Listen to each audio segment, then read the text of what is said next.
Bonjour, bienvenue sur Plan B.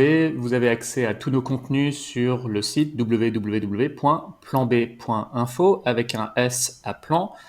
Aujourd'hui, je reçois deux chercheurs dans le domaine de l'énergie, thème dont on parle régulièrement.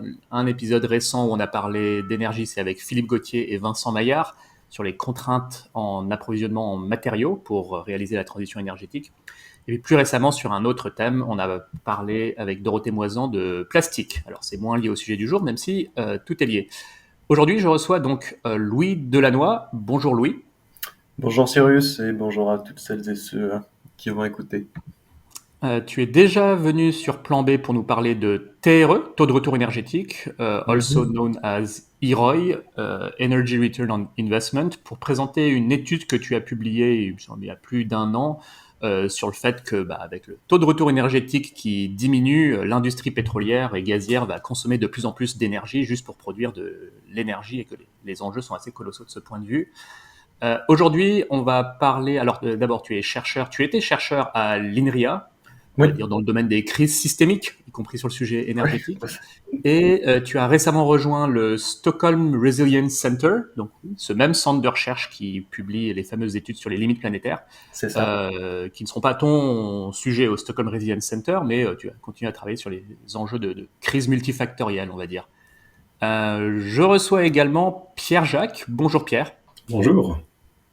Alors, tu es nouveau sur Plan B, enchanté. Tu es également chercheur alors dans le domaine de l'économie écologique à l'université de Louvain. Tu travailles également avec l'Institut Rousseau, donc Gaël Giraud, sur des recherches. Je vous laisserai l'un et l'autre présenter davantage au cours de la conversation vos domaines de recherche. En tout cas, on va parler ici d'un travail que vous avez réalisé qui est de nature interdisciplinaire, puisque dans l'équipe, il y a des économistes, il y a des ingénieurs, il y a des physiciens avec notamment alors deux travaux, un à nouveau sur le taux de retour énergétique et le consensus qui émerge. Alors, le taux de retour énergétique, c'est quand même un domaine assez bazardeux. Quand on essaie de s'y retrouver, on en entend un peu tous les sons contraires. Mais là, vous avez réuni une bonne quinzaine de chercheurs, il me semble, en la matière, 23, parmi 23, les plus 24 renommés. même. Combien? 23 ou 24, je me souviens 23 ou plus. 24, d'accord, ouais, ouais, j'ai pas bien dénombré. Ouais. Oui, donc plus d'une vingtaine, avec tous les gens, enfin Charles Hall, Dr Murphy, j'ai oublié son prénom, David Murphy, c'est ça, ouais. David, oui. Voilà, tous les grands pontes du domaine, et pour faire émerger un espèce de consensus malgré les incertitudes, donc bravo là-dessus.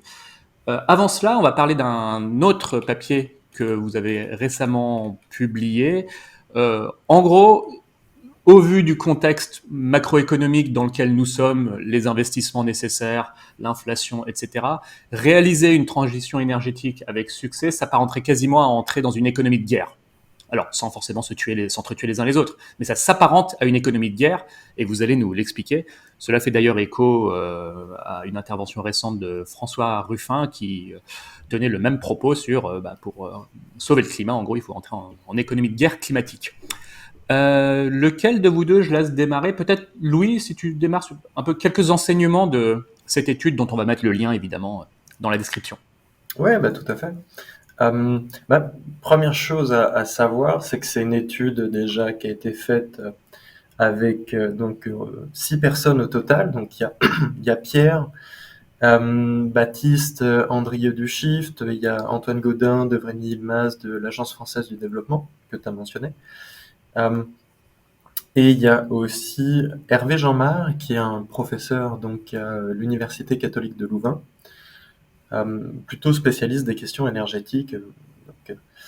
C'est une étude qui se veut transdisciplinaire et qui s'intéresse à une question et une seule, c'est quelles sont les conséquences macroéconomiques du fait de réaliser une transition qui serait à peu près compatible avec l'objectif du 1,5 degré des accords de Paris. Voilà, assez sommaire. Donc pour répondre à cette question, et c'est là un petit peu la nouveauté de ce travail, euh, un modèle a été développé, alors un modèle mathématique où on représente les interactions entre l'énergie, l'économie, la finance euh, par des équations. On intègre un scénario où on force en fait la transition des fossiles aux renouvelables, et puis on estime ensuite les variables macroéconomiques qui en ressortent. Donc ça peut être l'inflation, dont on parle beaucoup aujourd'hui, le taux d'emploi, le taux d'investissement. Et effectivement, on s'aperçoit que si on veut faire une transition ambitieuse, on va dire quand même d'un point de vue climatique, à ce moment-là, on génère des dynamiques macroéconomiques qui sont inflationnaires, qui sont, on va dire, fort taux d'emploi, avec énormément d'investissements. Tu vas me dire, tout ça, c'est assez trivial en fait. Effectivement, enfin, si on veut faire une grosse transition, et bah, on a besoin de tout le monde, on a besoin de s'y mettre réellement. Donc, l'apport de cette étude, c'est d'une part d'avoir mis ça sous équation, mais d'autre part d'avoir réellement intégré l'énergie dans un modèle macroéconomique, l'énergie surtout d'un point de vue donc, des taux de retour énergétiques. Pourquoi, alors j'ai tellement de questions, pourquoi est-ce que ça générerait tant d'inflation lorsqu'on dit par exemple que le coût par kilowattheure du solaire et de l'éolien maintenant sont compétitifs? Ce sont d'ailleurs les deux principales sources d'énergie qui sont mobilisées, pas que dans votre modèle, mais que tous les experts s'accordent à dire, c'est les deux sources d'énergie qui vont faire le gros de la transition. Alors même qu'elles sont compétitives, comment ça se fait que ça génère de l'inflation? Alors, on pourra discuter plus en avant des différentes incertitudes qu'il y a aussi, bien sûr, par rapport dans le modèle et qu'on n'arrive pas totalement à capturer. Et donc, qu'est-ce qui génère de l'inflation? Enfin, disons qu'il y a trois choses qui génèrent de l'inflation. Il y a en effet l'aspect coût du solaire versus, ou structure de coût du solaire éolien versus structure de coût des énergies fossiles. Ça, c'est une chose, donc on pourra discuter en long et en large. Et également l'aspect tension sur le marché du travail, ainsi que le bottleneck qu'on aurait en termes de capacité productive si on faisait une transition vraiment ambitieuse à marche forcée. Et donc, pour pouvoir détailler, plus discuter de cela et vous vraiment parler dans quel cadre on discute, je propose un peu d'écrire le scénario au final qu'on modélise avec Temple. Donc, c'est quoi, comme disait Louis, la question qu'on se pose, c'est quelles seraient les dynamiques macroéconomiques qui seraient engendrées par une transition énergétique mondiale compatible avec le 1,5 degré d'objectif de l'accord de Paris.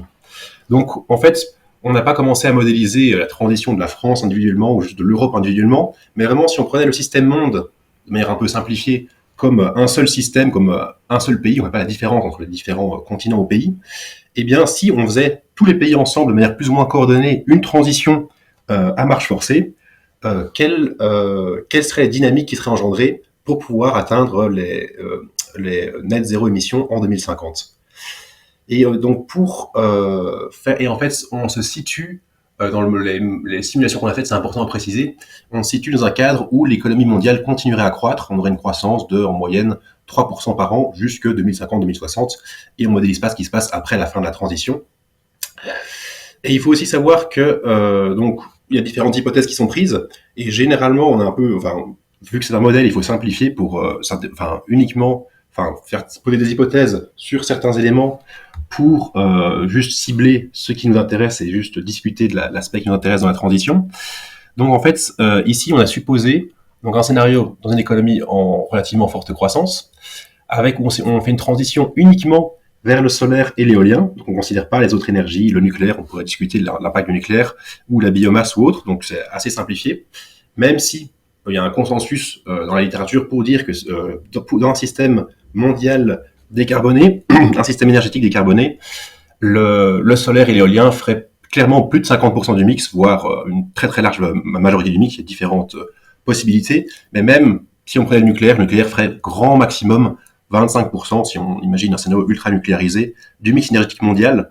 Donc, considérer uniquement solaire et éolien, c'est déjà un très bon proxy sur ce à quoi ressemblera la transition énergétique en réalité si on l'a fait effectivement. Et donc on a fait d'autres suppositions. Donc en fait, on prend pas en compte en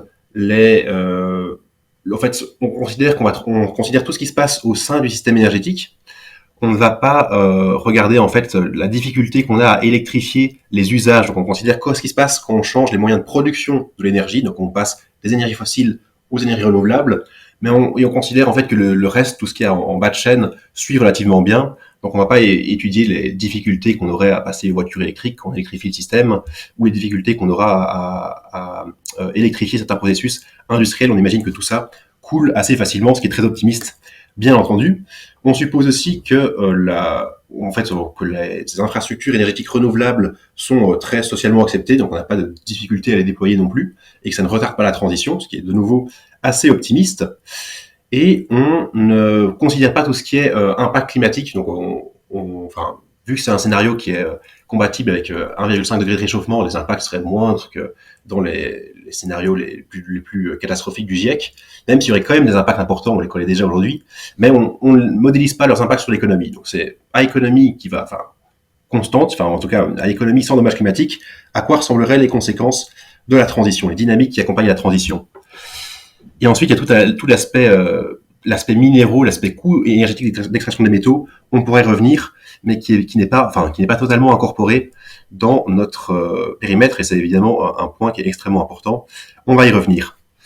Et donc, quand on fait ce type de transition, donc on force une transition à marche forcée vers le renouvelable dans une économie en croissance, eh bien, ce qu'on voit, c'est que oui, mais en fait, il faut aussi une chose qui est importante, c'est qu'on n'a pas considéré des valeurs. Donc, on s'est basé en fait sur le Energy Return on Investment du solaire et de l'éolien comparé au Energy Return on Investment, au taux de retour énergétique des énergies fossiles, sur base de ces calculs énergétiques, donc plutôt de données physiques d'ingénieurs, pour ensuite arriver à des calculs économiques sur le coût du renouvelable, les coûts d'investissement, les coûts d'opération, etc. au niveau mondial. Et ce qui est assez novateur dans notre étude, c'est que on considère en fait la manière dont, si jamais on fait une transition mondiale, on suppose qu'on va d'abord installer les panneaux solaires, les éoliennes aux endroits qui ont les meilleurs taux de retour énergétique. Donc par exemple, on va d'abord installer les éoliennes en mer du Nord ou à la pointe du Chili, les panneaux solaires idéalement d'abord dans le Sahara ou dans les côtés plutôt ensoleillés, avant de finir par les installer en Finlande ou dans des endroits où ils seront bien moins rentables énergétiquement ainsi que économiquement. Et donc en fait, ce qui est intéressant, c'est qu'on voit la manière dont le taux de retour énergétique ou le coût du renouvelable, ce qu'il faut investir pour avoir un joule par an de production de renouvelable, eh bien, comment ça se détériore au fur et à mesure de la transition. Donc, au fur et à mesure qu'on sature les sites les plus venteux et les sites les plus ensoleillés, et qu'on doit progressivement se reporter vers les endroits qui sont moins intéressants, moins venteux, moins ensoleillés, avec un moins bon ROI, et donc où le renouvelable coûte comparativement plus cher, vu qu'il faut installer plus de panneaux solaires et plus d'éoliennes pour avoir une même production énergétique. Et donc, on a cet aspect un peu décroissant, si on veut, des rendements décroissants du renouvelable au fur et à mesure de la transition, qui rend la chose de plus en plus compliquée. Et donc, ce qu'on observe dans les simulations qu'on a faites, c'est que, donc tout d'abord, c'est pas une surprise, le fait de passer une infrastructure énergétique renouvelable, bien, ça demande beaucoup d'investissements, surtout des investissements qui sont en amont, vu que l'énergie fossile, c'est relativement peu d'investissements en proportion en amont, mais par contre pas mal de coûts pour opérer le puits de pétrole, notamment des coûts énergétiques pour le faire tourner pendant qu'on extrait. Il y a beaucoup de pertes dans le raffinage en aval, alors que le renouvelable, c'est davantage, on investit massivement en un coup pour la construction du panneau solaire, des moyens de stockage. Oui, on prend aussi en compte tout ce qui est renforcement du réseau, moyens de stockage associés pour gérer l'intermittence des renouvelables dans nos calculs. Et donc, tout cet investissement dans l'infrastructure initiale demande un gros investissement initial, et ensuite, une fois tout ça est construit, en fait, c'est relativement facile c'est relativement très peu coûteux, en fait, d'opérer les panneaux solaires, les éoliennes, le réseau et les moyens de stockage. Et donc, tout l'investissement se fait, en fait, sous forme plutôt d'une bosse d'investissement entre, je dirais, dans notre scénario, si on veut arriver à la neutralité carbone en 2050, la bosse d'investissement se fait autour de 2030. Et ensuite, ça se calme. Et il faut juste remplacer les infrastructures, les panneaux solaires, les éoliennes tous les 25 ou tous les 30 ans. Et donc, ça finit par se lisser relativement. Et donc, en fait, pendant cette bosse d'investissement de la transition, ce qu'on observe, c'est que il y a énormément d'investissements à faire, bien plus que dans une économie basée sur les énergies fossiles. Et en fait, le secteur énergétique demande vraiment s'accapare en fait une très grande partie des investissements dans l'économie, si bien que les effets d'éviction. c'est C'est ça? ça, il y a un effet d'éviction. En fait, on n'arrive pas au pic de la transition dans une économie en croissance à la fois produire les panneaux solaires, les éoliennes, les réseaux électriques qu'il faut pour décarboner le système énergétique rapidement, alors même que la demande énergétique continue à croître, et en même temps continuer à produire tous les biens de consommation que l'on désire pour les ménages. Hmm. Et donc, oui, au cœur de la transition, on a un réel effet d'éviction. Et donc, et c'est là que on peut dire que ça s'apparente à une économie de guerre, dans le sens où on ne sait pas faire les deux en même temps. Et donc, il faut, en un sens, frustrer la consommation des ménages en termes de fraction du PIB. Donc, en fait, allouer une plus grande fraction du PIB, de la production industrielle, vers juste le secteur énergétique, au détriment de la consommation des ménages, et en fait, oui, des ménages en général. Le, euh, et, et en fait, si on veut, le taux d'investissement, donc la fraction du PIB qui est allouée à l'investissement dans le capital énergétique ou le capital productif autre, finit par atteindre, dans notre scénario, un niveau de 40%, et en fait un niveau de taux d'investissement de 40%. Ça n'a plus jamais été vu en Occident depuis la fin de la Seconde Guerre mondiale, où on avait, enfin en tout cas aux États-Unis, au pic de l'effort de guerre, un taux d'investissement, donc la fraction du PIB qui n'est pas dédiée à la consommation des ménages et des entreprises, de 40%. Donc, en ce sens, ça ressemble fort à une économie de guerre, le scénario qu'on Ah ouais. décrit. Je suis en train de regarder les graphiques sur le site de The Conversation qui fait une vulgarisation de votre étude. Effectivement, le taux d'investissement explose jusqu'au milieu des années 30, après quoi il se réduit un petit peu, mais il reste quand même plus élevé qu'aujourd'hui. Donc c'est une économie où on investit beaucoup et on consomme pas des masses. Il y a beaucoup d'inflation. Alors, j'étais un peu sur ma chaise, sur le cul, pardon pour l'expression, mais 10% d'inflation à partir des années 30 et ce de manière chronique. Donc pendant des décennies, on est à 10% d'inflation.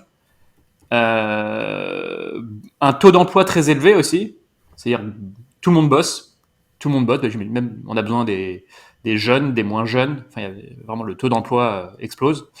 Mais tout ça, alors on parlait d'inflation, mais c'est pas une stagflation parce qu'il y a quand même pas mal de croissance. Il y a encore plus de croissance qu'aujourd'hui. Donc on touche à des taux de croissance, je sais plus, je trouve pas le graphique, mais on se rapproche de 4% ou 3% et demi de croissance. Peut-être je laisse Louis à ton tour réagir, préciser ce que tu veux. Juste une petite précision sur ce qu'est Temple. Donc Temple, le nom du modèle. Euh, Temple a beaucoup de limitations et là-dessus, je pense qu'on a été très clair dans le papier ou dans l'exposé que Pierre en a fait.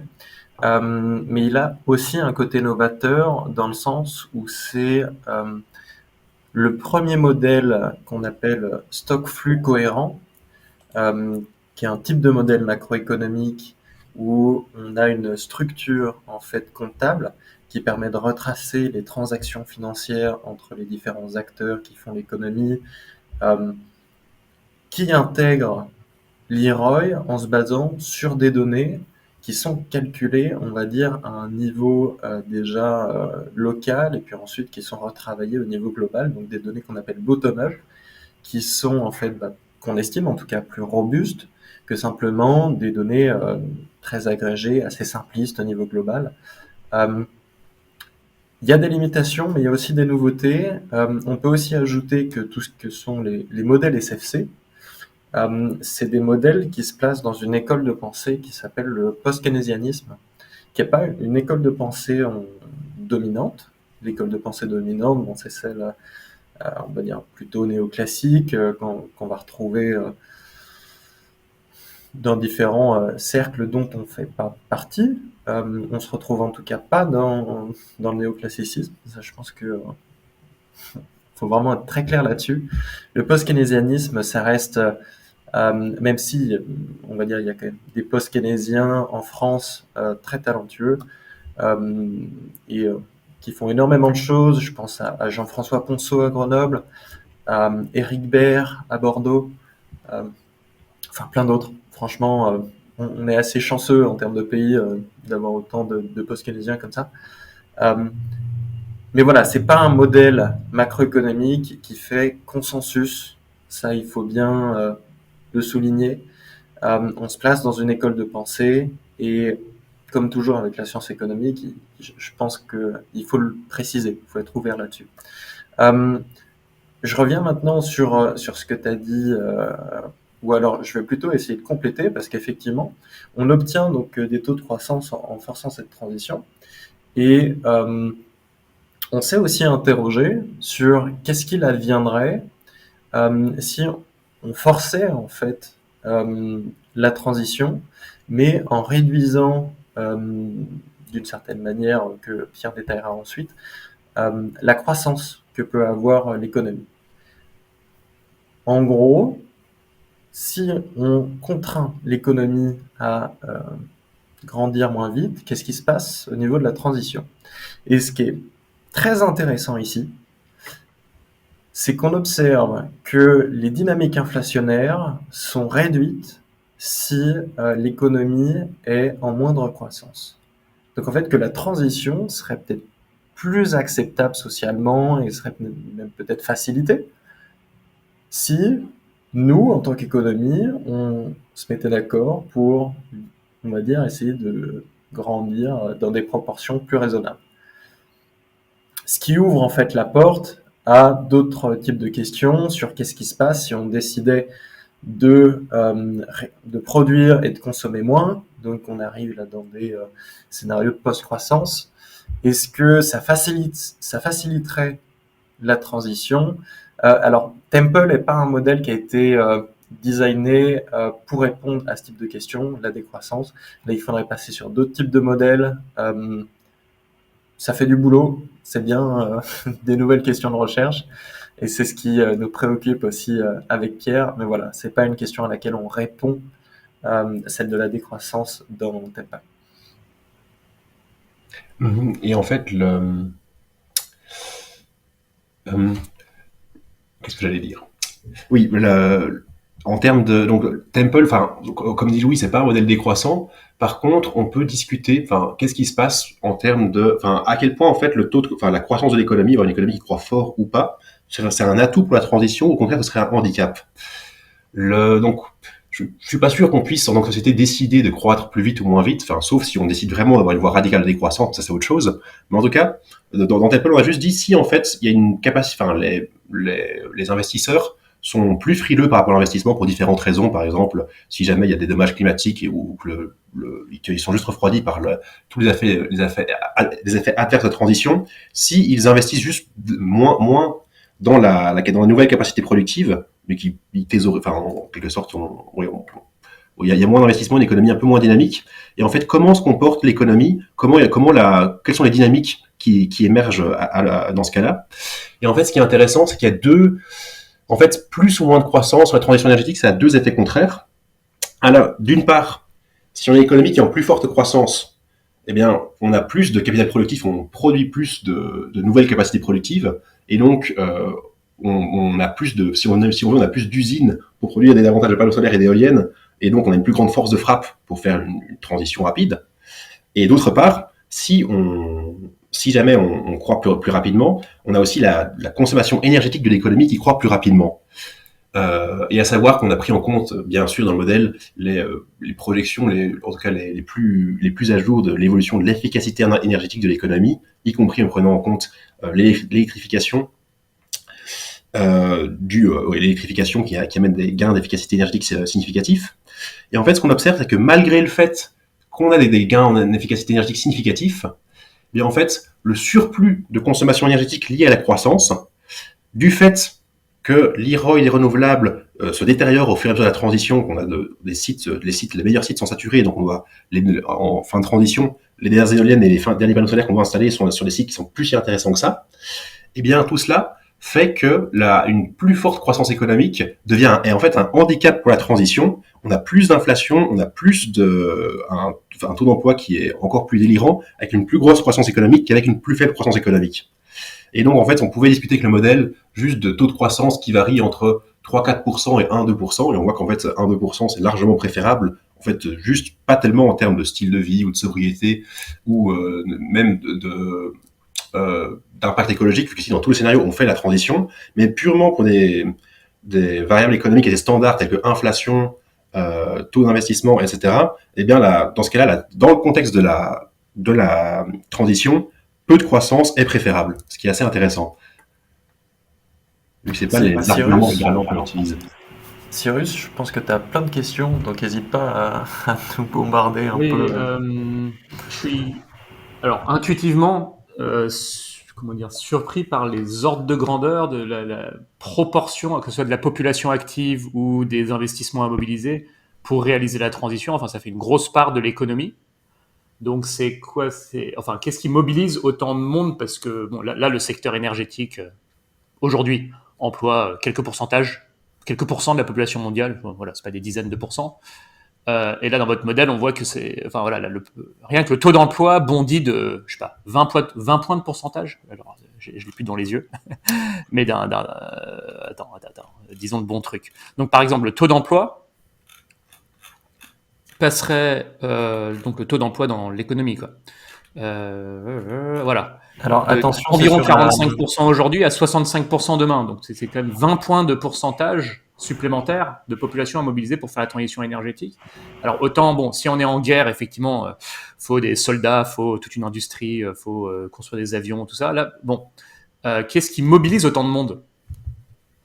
Le chiffre que tu mentionnes, c'est pourcentage de la population totale. Je le précise juste. Oui, pardon, c'est le taux d'emploi mondial, donc effectivement le pourcentage de la population totale en emploi, qui du fait de la transition énergétique, enfin on mobilise 20 points de pourcentage supplémentaires de la population mondiale pour la transition, c'est ça? Donc en fait, c'est le fait qu'on a une économie qui est en croissance relativement forte initialement, donc qui est déjà une économie relativement forte croissance, donc il y a un taux d'emploi qui est pas si faible que ça initialement. On vient y rajouter des investissements massifs pour la transition. Donc, en fait, c'est des investissements qui créent et qui dynamisent encore plus la croissance. Et donc, qui font qu'on a une économie qui croît encore plus vite et donc qui a besoin d'encore plus de main-d'œuvre. Et en plus, ces nouveaux investissements dans le système énergétique décarboné, c'est des investissements qui sont très, très intenses en emploi, en tout cas beaucoup plus intenses en emploi qu'un système énergétique fossile qui emploie au final assez peu de monde.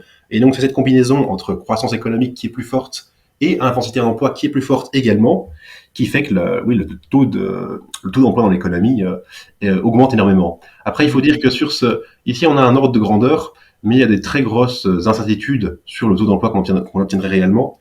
Parce qu'on n'a pas trouvé, en tout cas quand on a écrit l'article il y a 1 an et demi, d'études en fait qui donnaient des résultats assez détaillés, probants là-dessus. Il y en a quelques estimations, mais ça reste. Enfin, tout le monde est d'accord pour dire que la transition va créer beaucoup d'emplois, mais les quantifier, quantifier ça exactement, c'est assez difficile. D'ailleurs, je fais une petite digression.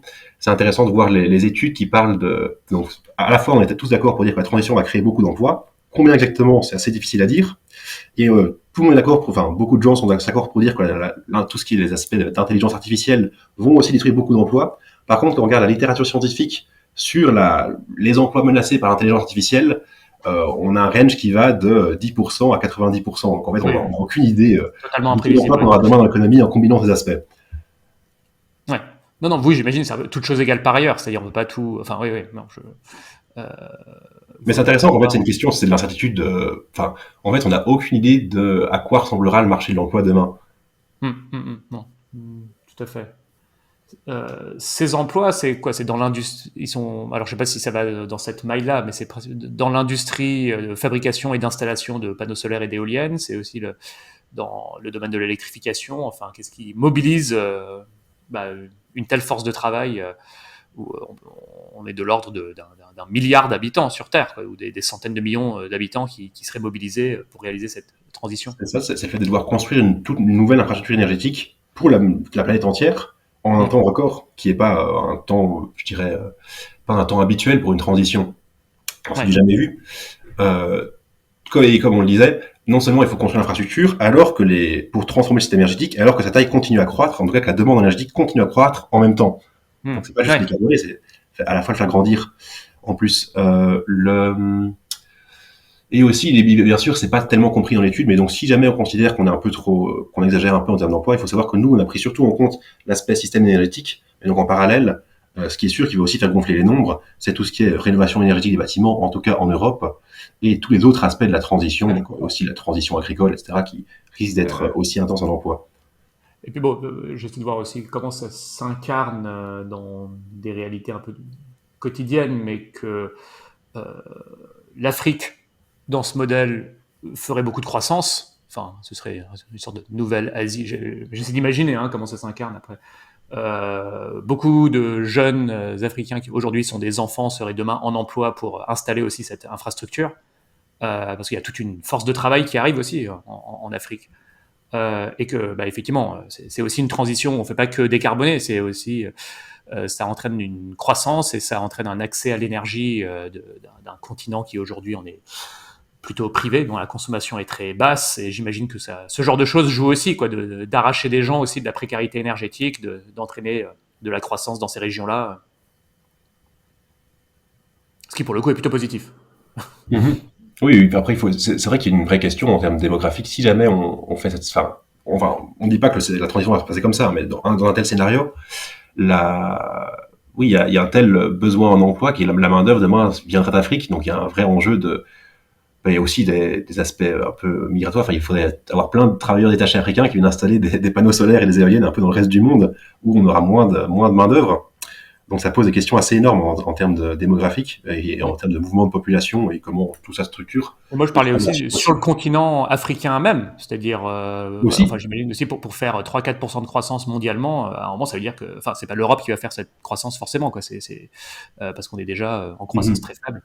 Euh, alors justement, à quoi ressemble l'Europe en termes macroéconomiques dans ce. Alors je sais pas dans quelle mesure aussi il est régionalisé, mais comme si j'ai bien compris, vous tenez compte aussi de l'ensoleillement, des vents par région, et puis plus le temps avance, plus on va dans des régions où le vent et le soleil sont désavantageux, enfin moins avantageux plutôt.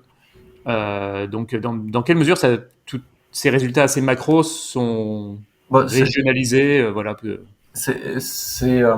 tous les résultats là dont on discute, c'est des résultats qui sont vraiment globaux. Donc en fait, le modèle n'est pas régionalisé.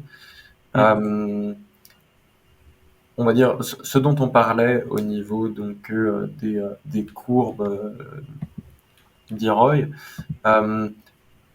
ça vient à ta question. On fait l'hypothèse que les panneaux solaires, les éoliennes sont premièrement construits là où il y a donc le meilleur gisement. Comme le disait Pierre, donc ça va être les éoliennes à la pointe du Chili ou en mer du Nord, ça va être les panneaux solaires dans les régions ensoleillées. C'est sûr que c'est une hypothèse qui est limitante dans le sens où c'est un cadre hypothétique d'une certaine façon utopique. On avait discuté du nom du modèle, du nom du scénario. Et lors de ma soutenance de thèse, je l'avais appelé Ecotopia, si ça te parle du nom du roman d'Ernest Callenbach. Je sais pas Non, comment. je connais pas. Bon, c'est un super bouquin, je le conseille à tout le monde. Enfin, si vous voulez lire une utopie, mais une vraie utopie dans laquelle vous avez envie de vivre, vraiment, je le conseille à n'importe qui. En plus, c'est un bouquin qui date un petit peu, qui a été publié dans le même range d'années que le rapport Meadows. Et on sent qu'il y a une certaine affinité avec le rapport Meadows, ou plus grossièrement, l'état d'équilibre tel que pensé en économie écologique par Herman Daly ou d'autres. Donc, voilà, Ecotopia, lisez-le si vous avez envie de passer un beau moment, d'être optimiste. Et surtout, c'est un type de scénario, on va dire, voilà, utopique. Utopique parce qu'il n'est pas réalisable sur plein d'aspects. Mais quand même utopique dans le sens où si on pouvait l'avoir, ce serait peut-être pas plus mal. Et en fait, oui, pour revenir un peu, combiner utopie et taux d'emploi, dont on parlait tout juste. En fait, ce qui est intéressant, c'est que, en effet, vu qu'il y a des fortes tensions sur le marché de l'emploi, ça crée l'inflation, comme on le discutait précédemment. Mais cette inflation, elle vient en fait du fait de l'augmentation des salaires, parce que dans un tel scénario où les travailleurs deviennent essentiels pour faire une transition énergétique à marche forcée, eh bien, leur pouvoir de négociation salariale s'accroît considérablement, Et donc, dans le modèle, on considère que le cas où le travail devient un peu un facteur limitant de la production, devient une denrée rare, et donc les travailleurs peuvent négocier des salaires beaucoup plus élevés. Et donc, on a une part des salaires qui réaugmente de l'ordre qui augmente fortement dans le PIB mondial, dans notre scénario, alors même que la part des salaires, depuis les années 80, n'a cessé de diminuer, a perdu plus de 10%. Donc, en gros, la fraction du PIB qui représente les salaires a baissé de plus de 10% dans toutes les économies occidentales en 40 ans, mais en fait, on regagne ces 10% avec la transition et grâce au nouveau pouvoir de négociation salariale des travailleurs dans notre scénario. Et en fait, ce type de dynamique où on a des travailleurs, on peut imaginer, qui seraient fortement syndiqués parce qu'ils auraient de nouveau beaucoup de pouvoir, en fait, ça ressemble pas du tout à une économie de guerre, ça ressemble beaucoup plus à une économie de reconstruction écologique, en tout cas la reconstruction post-guerre qu'on a eue pendant les 30 glorieuses. Et en fait, à divers aspects, le scénario qu'on propose, c'est pas tellement de l'économie de guerre, ça ressemble plus à de la reconstruction écologique, à une espèce de 30 glorieuses renouvelée, dans le sens où on a les travailleurs qui ont un pouvoir de négociation salariale qui est de nouveau très important. Ça contribue à créer de l'inflation, et aussi le fait que l'économie est très dynamique et qu'on a une capacité productive qui est très largement utilisée, voire qui est surutilisée, qui contribue aussi à créer de l'inflation. Donc c'est cet aspect forte croissance, forte inflation, pouvoir de négociation des salariés important. Ça correspond beaucoup plus en fait à la reconstruction post-guerre qu'à une économie de guerre en soi. Et d'ailleurs, en fait, c'est Éric Monet, le professeur, je ne sais plus dans quelle université parisienne il est professeur, qui soulignait le fait que l'économie de guerre, c'est pas tellement un terme approprié pour parler de la transition écologique, ou même pour parler du scénario qu'on décrit ici, parce que l'économie de guerre est toujours associée au court terme. Dans l'économie de guerre, il y a une réelle privation, donc c'est pas une sobriété qu'on a, c'est vraiment une privation, à un moment où les besoins ne sont pas assouvis, et que c'est rendu possible, en tout cas la population peut l'accepter uniquement parce qu'il y a une promesse d'un retour à la normale. Alors que dans notre scénario, il n'y a pas en effet, le pic de la transition vers entre 2025 et 2035 est un peu plus dur que le restant, mais l'idée, c'est d'avoir une transition permanente qui s'inscrit sur une génération entière. Et donc, c'est pas juste une économie de guerre temporaire associée au court terme. Et si on détend le modèle pour tenir non pas les 1,5 degrés, parce que là, effectivement, la porte est tellement étroite que... mais on se dit, on détend pour tenir les 2 degrés. Parce que ça peut détendre quand même significativement, parce que la contrainte à 1,5 degré est tellement forte. Je pense qu'il nous reste 4-5 années d'émissions. Notre budget carbone, c'est 4-5 années d'émissions actuelles, quelque chose comme ça, peut-être même moins. Enfin, en tout cas, ça diminue chaque jour. Alors que pour les 2 degrés, on a 20-30 ans de budget. Est-ce que ça génère les mêmes phénomènes macroéconomiques? Alors, la première chose à souligner, c'est que si on commence, on va dire, à relaxer un petit peu la contrainte climatique, il va falloir qu'on intègre alors dans le modèle, on va dire, une estimation des impacts du changement climatique sur l'économie. Donc, ça veut dire avoir des fonctions de dommages à la Nordhaus. Ouais. Et là, on rentre dans on va dire, terrain qui est miné et sur lequel, on n'a peut-être pas vraiment non plus envie de s'aventurer. Sans compter que on peut être plus ou moins à l'aise, voilà, avec la théorisation de l'impact du changement climatique sur l'économie. Ça peut renvoyer des messages avec lesquels on n'est potentiellement pas en accord total. Donc, dans un sens, passer du 1,5 à 2 degrés va sûrement relaxer ou va sûrement rendre la transition plus faisable, mais dans le modèle, dans la vraie vie, ça peut être différent. Et là-dessus, on a des incertitudes qui nous semblent importantes. On réfléchit à des travaux qui peuvent faire suite à ce premier article. On est encore, on va dire, dans une étape exploratoire à ce niveau-là. Ok. Et par Pierre, rapport à un avis? ce qui pourrait relaxer un peu la difficulté, ce côté qui est quasi, économie guerre par certains aspects uniquement. En fait, une grosse incertitude qu'on a, c'est par rapport au coût des renouvelables. Donc, tu avais posé la question au tout début d'interview, quid du prix des renouvelables, en fait, qui est en train de baisser plus bas que les fossiles. Donc, il faut savoir que donc nous, on a basé nos calculs sur des calculs de Energy Return on Investment, desquels on déduit le coût des renouvelables, mais ça colle avec les données économiques qu'on a en général, sauf qu'on s'est basé sur des données de Energy Return on Investment qui datent de 2018. Et en fait, ça commence déjà à être un peu... Et en fait, dans ces évaluations du taux de retour énergétique des panneaux solaires et des éoliennes à travers le monde, il y avait à la fois, on prenait les technologies avant-gardistes, donc qui étaient même pas encore déployées à l'époque. Enfin, à l'époque, c'est 2018, c'était il y a 5 ans. Et en se disant, voilà, on s'imagine qu'on va pas faire des progrès encore énormes à ce niveau-là, même s'il peut y avoir encore des progrès, mais on prend déjà des technologies avant-gardistes, avec les meilleurs rendements possibles. Mais d'autre part, on ne prend pas en compte le fait que quand on va déployer faire une transition massive, les taux le coût énergétique d'extraction des minéraux va commencer à augmenter. Parce que on a des gisements, enfin, ça a déjà fait des podcasts là-dessus, les gisements de minéraux sont de moins en moins concentrés et donc il faut de plus en plus d'énergie pour produire les minéraux nécessaires à la fabrication des panneaux solaires et des éoliennes. Donc on a deux effets. Un effet progrès technologique qu'on n'a pas complètement pris en compte et qui peut faire faciliter la transition, faire baisser le coût énergétique et le coût économique des renouvelables. Mais d'autre part, on a aussi un aspect minéraux qui est aussi une grande incertitude qui va probablement faire monter ces deux coûts. Et en fait, ce qu'on observe quand même, c'est qu'entre 2018 et aujourd'hui, le coût des panneaux solaires et des éoliennes en seulement 5 ans s'est effondré au-delà de toutes les prédictions qui avaient été faites.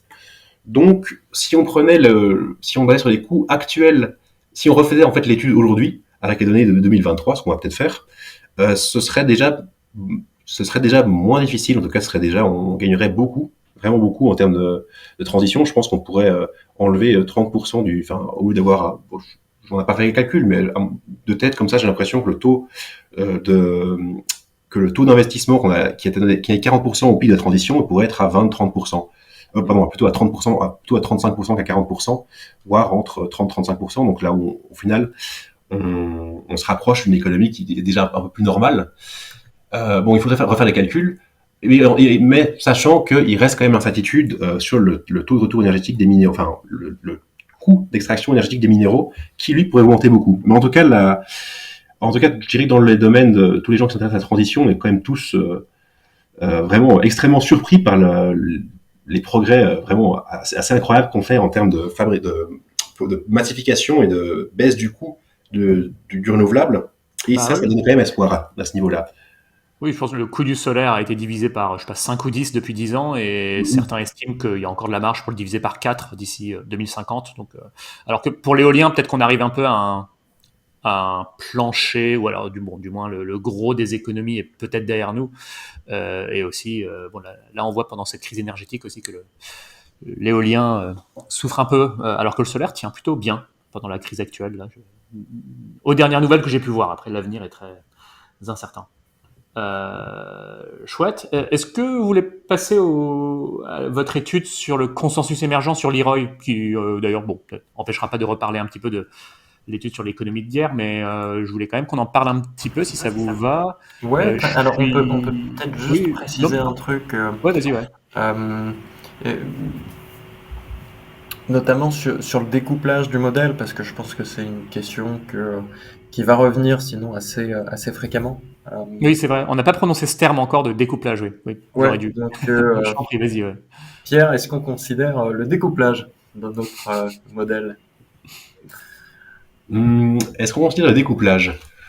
Bon, oui, parce qu'on a une économie qui... En fait, oui, on a une économie qui croît, et les émissions de CO2 qui tombent à zéro, enfin du système énergétique, vu qu'il est entièrement décarboné. Par contre, avec plein d'hypothèses très simplificatrices, il n'y a pas d'aspect biodiversité, il y a uniquement l'aspect CO2. On l'a déjà dit, on s'imagine que, mis à part le coût d'installation des éoliennes, des panneaux solaires et des moyens de stockage, il n'y a pas d'autre coût, et que tout ce qui est en bas de chaîne suit gentiment dans la transition. Et en fait, ce qu'on montre, c'est que dans un scénario assez stylisé, idéalisé, quel est le coût du découplage ? Enfin, le découplage, s'il était possible, eh bien, quel coût économique il revient ? Mais comme on le dit, par différents aspects, découpler, ça revient à partir en une sorte à partiellement économie de guerre. Mm-hmm. Et puis on se base aussi sur des données, on va dire des tableaux entrée-sortie qui sont on va dire une méthode où on va retracer toute l'évolution de la consommation physique des économies. Donc là, je fais notamment référence aux travaux de Baptiste qui nous ont aidés à rendre ce découplage quand même assez, comment dire, représentatif, où plutôt, si on a du découplage, on essaie de le rendre le plus réaliste possible dans l'étude. Voilà. Je pense que sinon, il y aurait eu pas mal de questionnements, donc peut-être dans les commentaires ou quoi, donc je préfère en parler directement. Faut pas hésiter non plus à nous contacter par la suite s'il y a différents points à éclaircir. Oui, carrément. Merci pour ça. Alors j'en viens au consensus paper sur le taux de retour énergétique. Alors effectivement, 23-24 auteurs, donc il y a Louis Delannoy, un certain Pierre Jacques, Baptiste Andrieux, il y a Mathieu Ozano, il y a Olivier Vidal, il y a David Murphy, après il y a Marco Rogei, bon après il y a d'autres noms que je connais moins, Charles Hall, donc c'est le père du TRE. Alors comment vous avez fait? Parce qu'effectivement c'est un domaine dans lequel on se dit mais parfois l'impression pas d'un champ de ruines, mais de quand même où on lit tout et son contraire. Et que méthodologiquement, il y a des divergences entre ceux qui disent que le TRE des ENR est beaucoup plus bas que celui des fossiles et ceux qui disent que non, c'est exactement l'inverse. Ceux qui disent que une fois qu'on commence à passer en dessous de 13-14 de TRE, la civilisation n'est plus soutenable. Et d'autres qui disent non, tant que c'est au-dessus de 1, tout va bien. Donc tant qu'on extrait plus d'énergie qu'on en investit pour avoir cette énergie, ça passe. Je sais pas, il y a probablement beaucoup d'autres choses. Mais alors, comment déjà vous avez fait pour réunir tout ce beau monde et autour de quoi vous avez réussi à vous mettre d'accord? Alors, pour la petite histoire, ce papier trouve son origine dans une conversation que j'avais eue avec Mathieu Ozano, où on souhaitait parler donc de limites de certains modèles, notamment sur la représentation de l'énergie, et de fil en aiguille, on a préparé un premier papier sur donc ce consensus émergent autour de l'énergie, du TRE, de qu'est-ce que ça veut dire pour la transition, puis pour les modèles.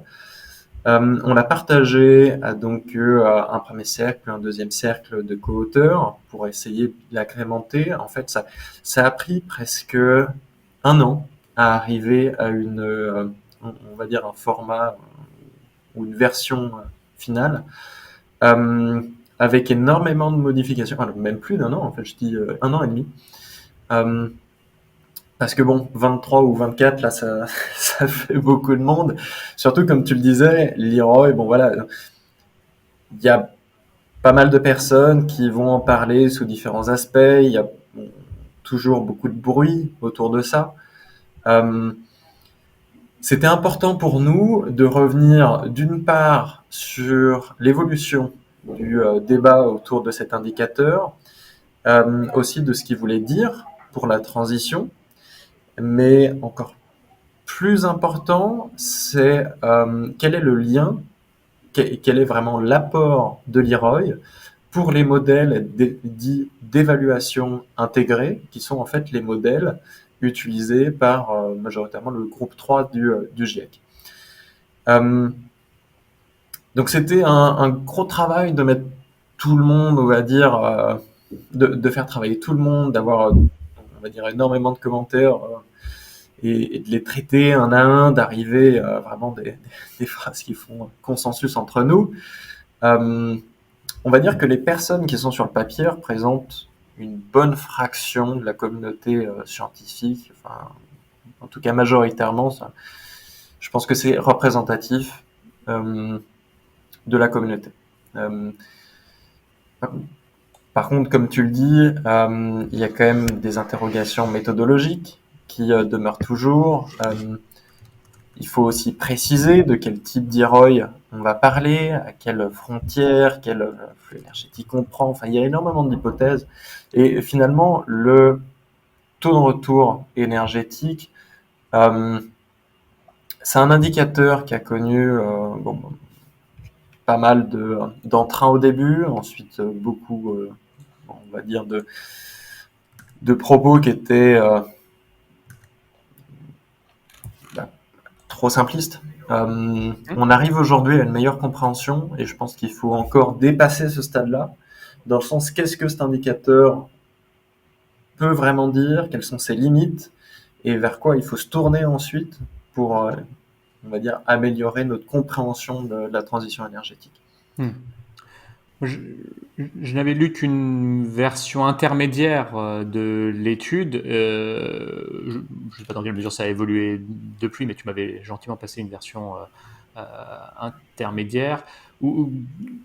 Un point qui semblait faire désormais consensus, c'est que le TRE des renouvelables est tout à fait TRE au point comparable, d'utilisation. voire supérieur à celui des fossiles. TRE au point d'utilisation, donc ça veut dire l'électricité qu'on reçoit chez nous pour un usage électrique, et ce même si on prend en compte les besoins de stockage de court terme, donc par exemple 8 heures. Oui. Oui, les renouvelables possèdent un meilleur TRE que les fossiles. Meilleur, ouais. Oui. Et en revanche, le TRE étendu, donc mettons dans un système qui serait essentiellement renouvelable, où là, je ne sais pas si alors, les capacités intellectuelles sont capables de modéliser un truc pareil. Mais... en restant au point of use, au point d'utilisation, les fossiles là sont par contre toujours compétitifs pour un usage thermique. Il y a juste une certaine forme de biomasse qui arrive à être plus compétitif que les fossiles. Mais je pense que Pierre veut compléter aussi à ce niveau-là. C'est juste pour préciser qu'en fait, dans les scénarios qu'on a décrits avec Temple, on prend ça, on est aligné avec le consensus au niveau de Leroy, enfin le papier dont on discute ici, et qu'en fait, c'est la difficulté qu'on souligne dans les trajectoires décrites avec le modèle Temple, c'est pas des difficultés qui sont liées à Leroy, c'est plus des difficultés qui sont liées aux aspects économiques. En fait. Enfin, c'est vraiment les interactions entre aspects énergétiques et économiques qui créent toutes ces dynamiques de pseudo-économie de guerre. Et c'est pas juste le fait que l'IROI des renouvelables serait plus bas qui fait que la transition est difficile. C'est ça, c'est assez important à souligner. Ok. Est-ce qu'il y a eu d'autres points de consensus que vous avez réussi à dégager qui sont assez majeurs? Enfin, voilà, quand même une vingtaine d'experts en la matière. Qu'est-ce qui est ressorti d'autre?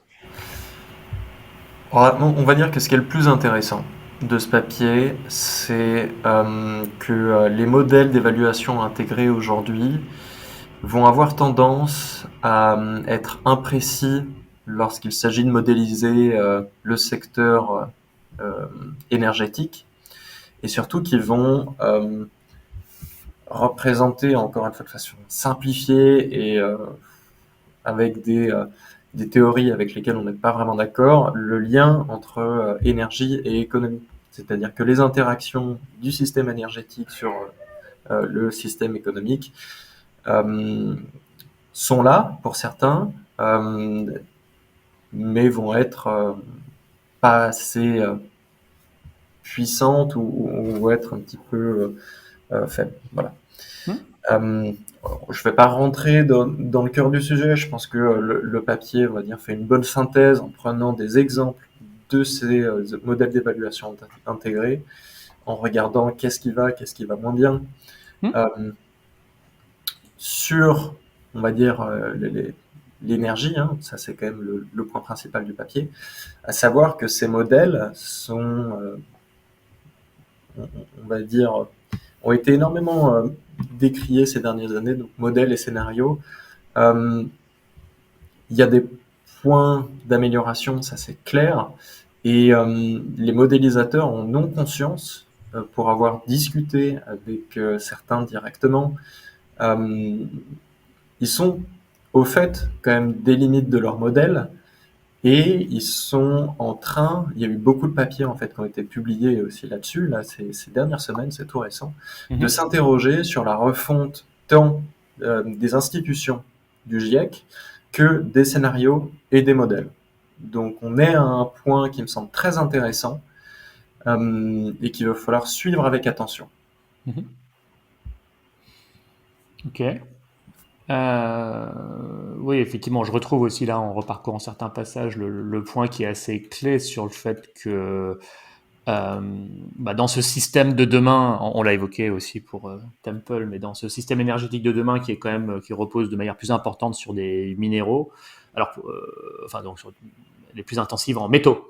Alors pour les panneaux solaires et pour les éoliennes, mais aussi pour les unités de stockage, les batteries électriques, puis les réseaux. On va avoir aussi un système plus intensif en réseau électrique pour connecter tout ça, toutes ces unités décentralisées.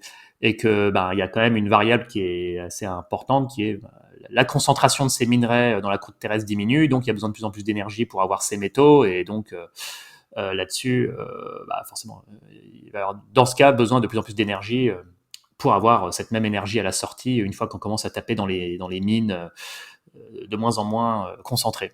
Je dis pas de bêtises en disant ça. Enfin, c'est un point assez clé, non, quand même, de la réussite ou non de cette transition.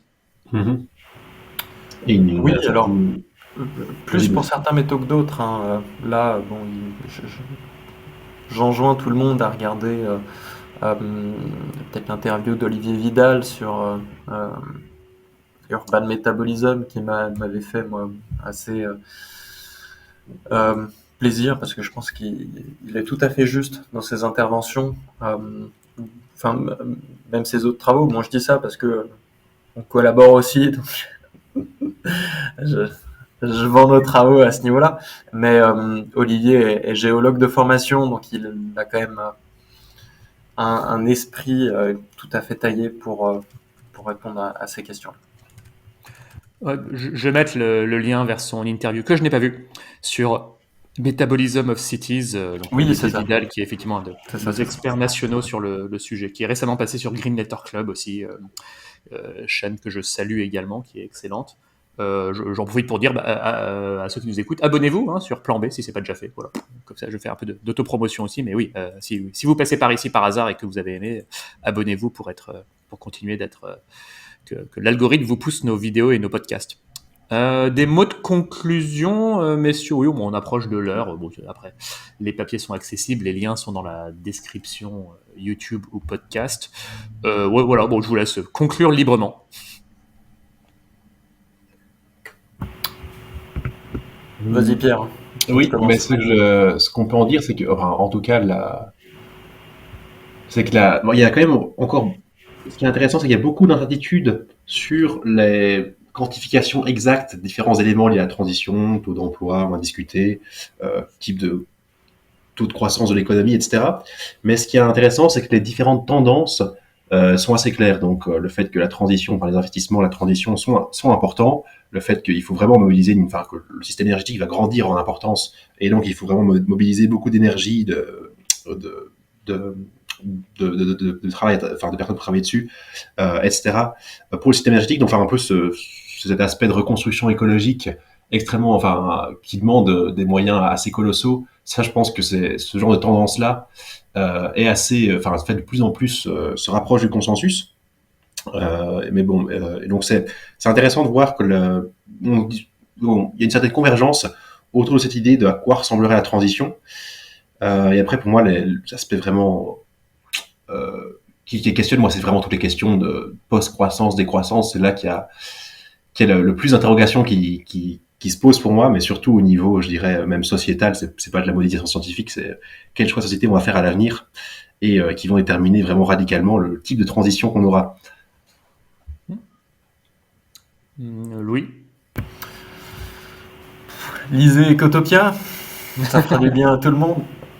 Tout à fait. Voilà. Non, en tout cas, merci pour vos travaux, parce que je trouve que aussi c'est des choses que j'avais pas l'habitude de lire aussi, même de faire le lien entre ces différents sujets. Je trouve que ça repousse aussi les frontières des questions qu'on se pose et des connaissances qu'on apporte. Enfin, juste en espérant que ça fasse, que ça soit intégré aussi dans le travail du groupe 3 du GIEC, donc celui sur l'atténuation du changement climatique.